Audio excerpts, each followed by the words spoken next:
Hi boys and girls, and welcome back to Reading with Miss Otavo. In today's Read Aloud, we're going to be reading The Little Scarecrow Boy. The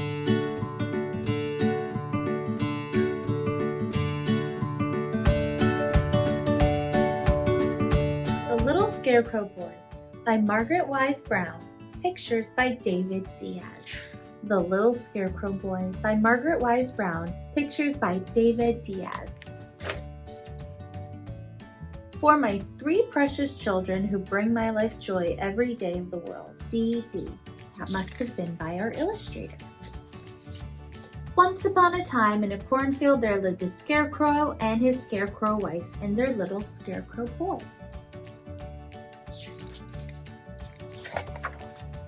Every day of the world, Old Man Scarecrow went into the cornfield to make faces at the crows. And every day of the world, his little scarecrow boy wanted to come too. And every day of the world, Old Man Scarecrow said, "No, no, little boy, you can't go. You are not fierce enough to scare a crow. Wait until you grow." So every day the little Scarecrow Boy stayed at home all day and just grew. Every day out in the field, Old Man Scarecrow waved his arms and made terrible faces. He made such terrible faces that the crows nearly lost their feathers at the sight of him there. And they flew far away, far away. Every evening when the sun went down, Old Man Scarecrow came rattling home. And all evening he sat in his scarecrow house teaching his little scarecrow boy how to make fierce faces. Old Lady Scarecrow whistled through her straw teeth at the looks of them there. But early in the morning when the sun came up, it was the same old no. "No, little boy, you can't go. You're not fierce enough to scare a crow. Wait till you grow." So the little Scarecrow Boy stayed at home all day and just grew. Then one day after the little boy had learned all 6 of his father's terrible faces so that he could make them one after the other, he decided to run away. Early the next morning, he would go out into the cornfield and he would frighten a crow. So before the sun was up or Old Man Scarecrow was up or Old Lady Scarecrow was up, the little Scarecrow Boy slipped out of bed, dressed quietly and tiptoed and went quietly, quietly, quietly out of the house. Over to the cornfield, up on his father's post in his father's place. It was a fine, shining morning with the sun gleaming green down the corn blades. Crows circled in the air far away over the trees. The little Scarecrow Boy waved his arms through the air. He had never felt fiercer in all his life. And then came flying a big black crow. Oh, oh, oh!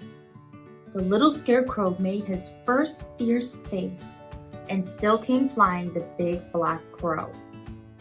Oh, oh, oh! The little Scarecrow Boy made his second fierce face, and still came flying the big black crow.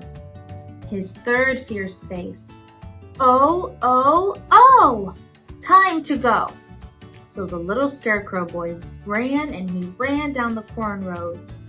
The black flapping wings made a noise now, and looking back he could see the blue sky through the ragged feathers of the nearest crow. He ran and he ran, then he stopped. His fourth face, and still came flying the big black crow. So he ran and he ran and he ran and he ran. And the crow flew and he flew and he flew and he flew. And the little Scarecrow Boy ran. And then he made his fifth and next to fiercest face of all. And still came flying the big black crow. The little boy had only one face left now and hardly any breath. Even so, he stopped. And with his arms stretched wide above his head and his fingers drooping on his hands, he gave the big crow, I wonder what he'll do, the sixth face. And whoa! The old crow flew backwards through the air, feathers flying everywhere, until there wasn't even the shadow of a crow on the land. A scarecrow at last. The little Scarecrow Boy knew that he was as fierce a scarecrow as there was in all the cornfields in all the world. And then he saw a shadow in front of him, and he looked up, And there behind him was Old Man Scarecrow, his father. And his father was proud of his little boy who had made all 6 faces at the close. And he picked up his little Scarecrow Boy in his scarecrow arms, and they went home to breakfast.